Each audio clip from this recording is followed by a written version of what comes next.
ada yang ingin disampaikan? Sebelumnya ta'aruf dulu ya. Nama saya Nur Khalid Saifullah.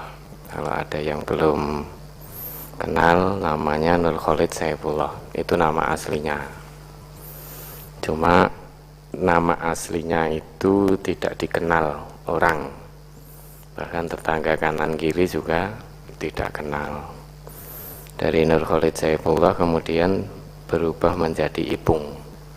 Nah, itu yang dikenal.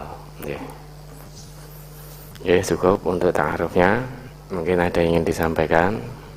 Ini kebetulan Ustaz Abdurrahman Suparno kan dapat dawuh dari beliau Al-Ustaz untuk ngisi di RRI. Nah, kemarin beliau nelpon saya untuk membersamai panjenengan. Kita sama-sama belajar, sama-sama mentadabburi aturan-aturan agama Allah ini secara bersama-sama. Jadi kalau ada yang ingin disampaikan, monggo. Oke, monggo.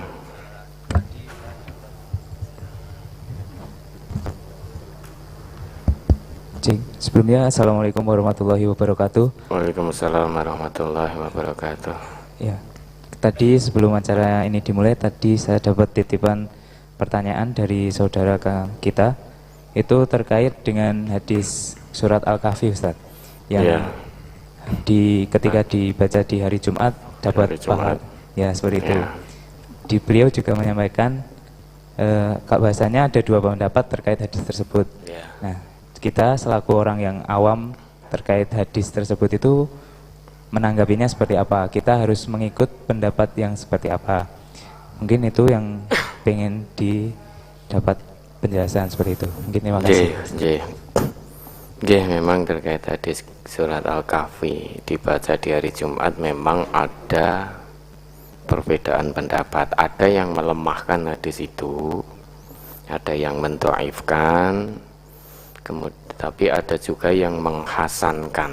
Artinya hasan itu sebetulnya hadis itu awalnya dhaif, kemudian karena dikuatkan oleh hadis-hadis lain, kemudian itu menjadi hasan sehingga ada yang membolehkan. Jadi ada perbedaan pendapat, pengkhususan pembacaan surat Al-Kahfi di hari Jumat. Memang ada perbedaan pendapat, ada yang mendhaifkan, ada yang membolehkan, menghasankan hadis tersebut. Lah, sikap kita bagaimana? Karena itu ada perselisihan, ada perbedaan pendapat, maka sikap kita yang harus kita tempuh bagaimana? Monggo hari Jumat tidak usah dikhususkan untuk baca surat Al-Kahfi. Kalau mau baca Al-Kahfi ya silahkan, mau baca surat yang lain yang monggo. Andai kata hadis itu kalau itu dibenarkan, itu cuma fadilah, jadi keutamaan. Dan semua surat Al-Quran itu baik dibaca kapanpun, setiap hari apapun, semua surat Al-Quran itu baik. Sehingga jangan mengkhususkan hari-hari tertentu khusus untuk membaca surat ini, khusus membaca surat ini. Jadi baca surat yang lain juga apa-apa. Mau baca surat Al-Kahfi hari Jumat ya silahkan, mau baca surat yang lain juga monggo. Sebetulnya kita mudah sebagai orang Islam itu terkait dengan itu tadi, tidak usah pusing-pusing. Ibaratnya bagaimana kita menyikapi hadis ini? Karena satu sisi ada yang melemahkan hadis itu, satu sisi ada yang membolehkan. Artinya membolehkan berarti bisa kita tarik pelajaran surat Al-Quran, apapun suratnya, apapun ayatnya, itu dibaca kapanpun itu baik, itu boleh.